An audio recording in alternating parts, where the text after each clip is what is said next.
ಮಡಿ ಮೇಲೆ ಅಲ್ಲಿ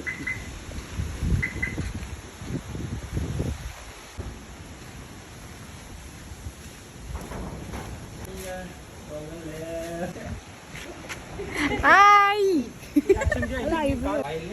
ಅಲ್ಲಿರೋದು ಹಿಂಗಿದ್ದಲ್ಲ ಸ್ವಲ್ಪ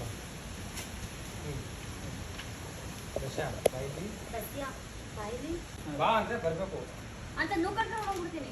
ಹಾಂ ಅಲ್ಲೇ ಗಿಡಿಗೆ ನೀವು ಫಸ್ಟ್ ಹಿಡಿದ್ರು ಬಾ ಅಂದ್ರೆ ಬರ್ಬೇಕಷ್ಟೇ. ಅವ್ನ ಡೈಲಾಗ್ ಐತೆ ನೀವು ಹಿಡಿದಾದ್ಮೇಲೆ ಅವ್ನ ಡೈಲಾಗ್ ಐತೆ. ಓಕೆ ಸರಿ. ಬ್ಯಾಡ್ರಿ ಇದೆಲ್ಲ ಸಾವುಕಾರ್ತಿಗೇನಾರ ಗೊತ್ತಾತಂದ್ರೆ ನನಗೆ ಉಳಿಸೋದೇ ಇಲ್ಲ.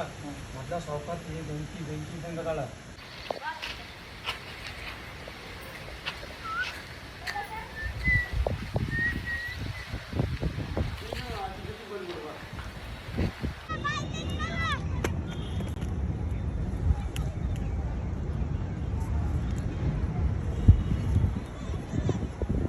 ರೆಡಿ